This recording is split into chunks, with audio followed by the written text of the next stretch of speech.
Side, it's 6:01 p.m. This is the Board of Adjustments.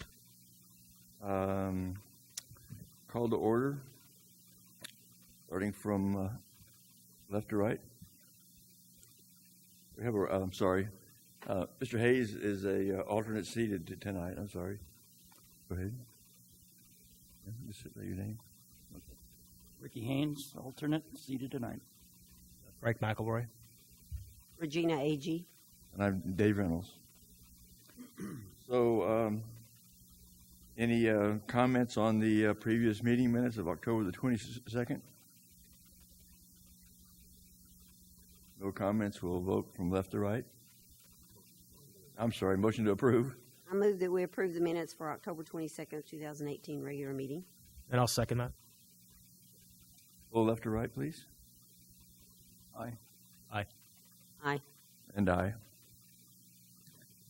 So the Board of Adjustments will hold a public hearing related to the variance request with this agenda. The public hearing will be open to receive a report from staff, the applicants, and adjoining property owners affected by the applicant's request, and any other interested person. Upon completion, the public hearing will be closed.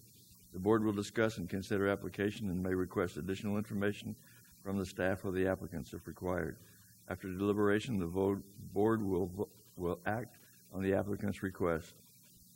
And this is for BOA 2018-009, a request for variance on UDC section 21.9.8.b, fences in non-residential and multi-level areas to fence materials. B, prohibit materials to allow installation of the electric security fence located at 15454 Campus Drive, City of Schertz, Comal County, Texas.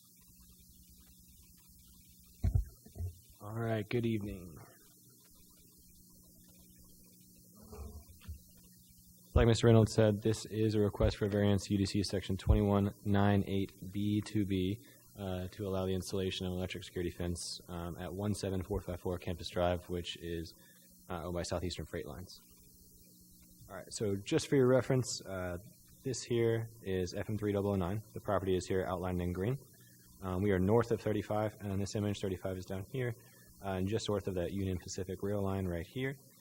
This is Campus Drive, and you get the addressing here, which is the property. So the existing zoning for the property is General Business 2 and Manufacturing Light, and the official use is office and heavy equipment services.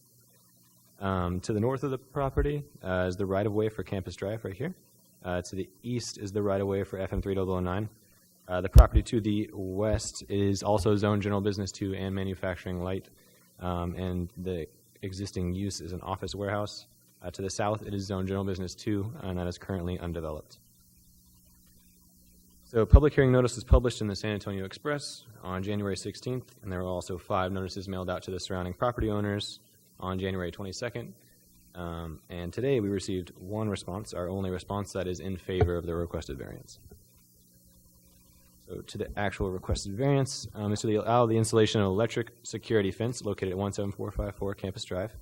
What is currently allowed in our UDC in section 2198B2B is that above ground electrical fencing, wire mesh such as hog wire or chicken wire, screening slats within chain link fences and barbed wire are prohibited except for parcels or lots 1 acre or greater in size in conjunction with the containment of livestock or farm animals.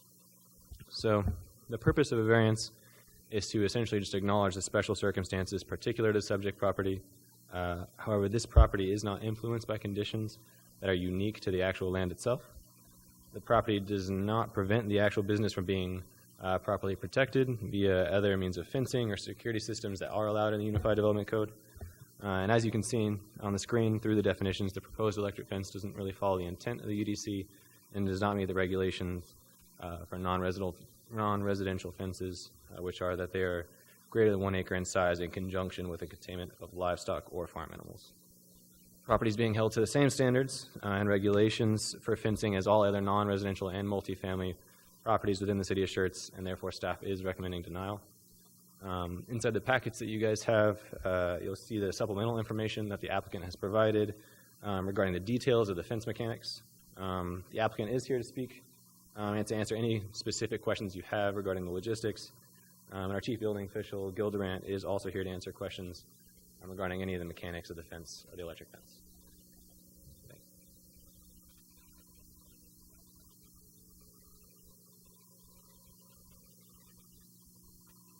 Do you care to speak, sir? Please state your name and your address. Michael Pate, Electric Guard Dog, Columbia, South Carolina. I'm here representing Southeastern Freight Lines and the Electric Guard Dog, the electric security fence. We've already got a fence up here that's basically a shake fence, for a lack of a better term. Basically what that means, it's an alarmed fence, but it's hypersensitive. It'll actually go off in a high wind. The best way to do this is electrify the fence. It's a very simple product. We basically have 12-volt battery. That battery is kept afloat or kept charged with a couple of solar panels. Those solar panels, that battery actually charges an energizer.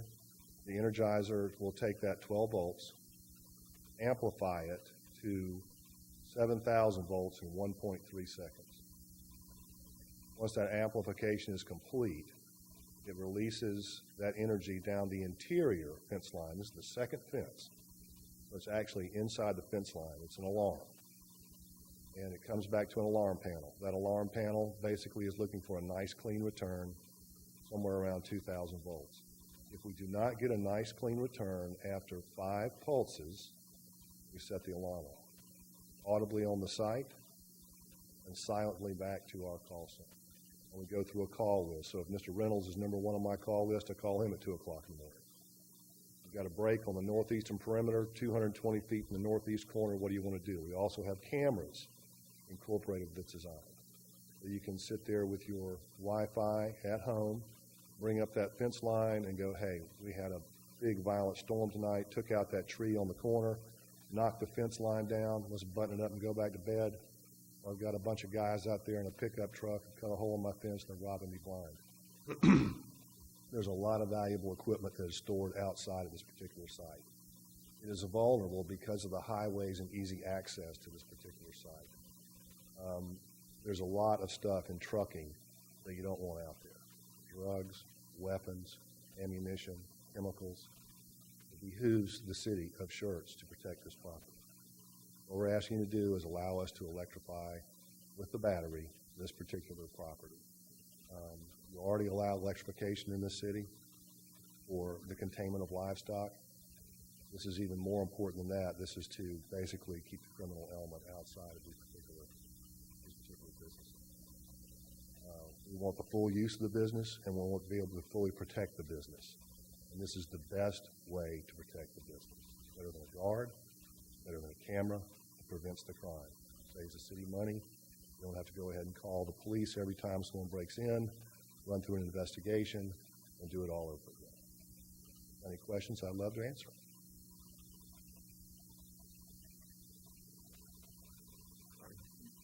We'll have to we'll close the meeting for the public meeting. Yeah, there's no other anybody else to speak? No, I would say that there is one response in favor and no negative also.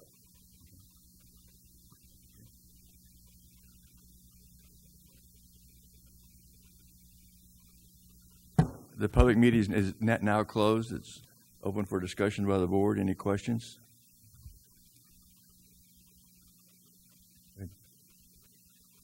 Yes, sir. The electric, the 24-volt DC for monitoring, correct? 12 volts. I'm sorry, 12 volts. That's okay. I have too many cells there. So basically, it's not a deterrent device to keep people off the fence. No, it is. It is. Yes, because That's what's breaking the link between the voltage signals. it will ground out. If someone is, there's 2 fences, so there's already a perimeter fence up that's been permitted by the city. I believe it's 6 feet tall. The perimeter fence that's there now is 6 feet tall. It says 6 feet. It's Now, you're 6 going to put feet. up an 8-foot fence? We have an 8-foot electric fence behind it, somewhere around 6 to 12 inches behind it. So someone actually has to be going through the perimeter fence to actually touch it. So if someone touches like any other pulsed electrical device, it'll seek ground. That's what electricity always does, tries to seek the ground. It'll seek the ground. When it does, it won't get that power back to the alarm panel, and the alarm panel will look and go, okay, that's 1 pulse. It takes 5. So usually it'd have to take a cut or some other intrusion for it to actually send the alarm off. Very briefly, and just to clarify and preface my statements, because I don't think my question is going to have anything to do with our decision of whether or not to approve this variance. But do you have any stats on break-ins, burglaries, thefts from the property that we're considering? I have nothing with me tonight, but what I can tell you is this, is that when we put these up, no one gets in there. And when they do, we know about it immediately. We usually drop crime 99.67% on any side.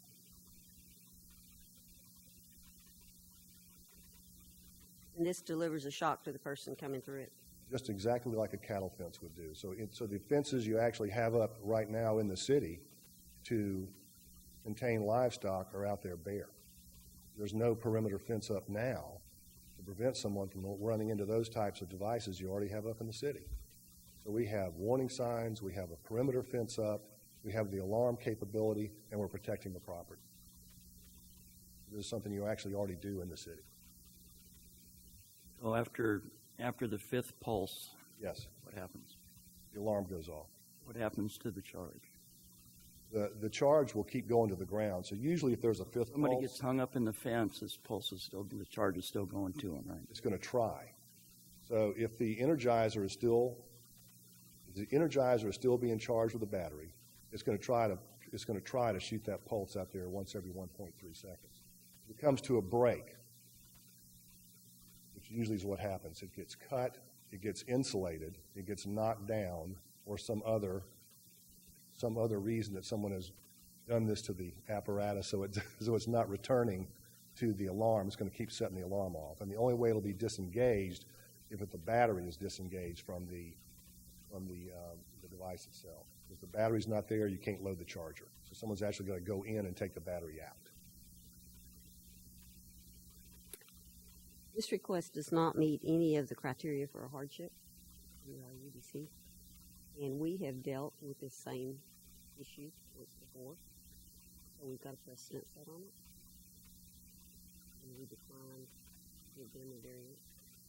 I move that we disapprove this variance request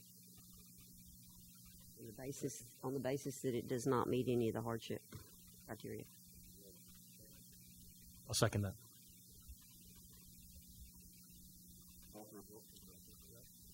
I vote aye. Aye. Aye. And I. So the request is denied.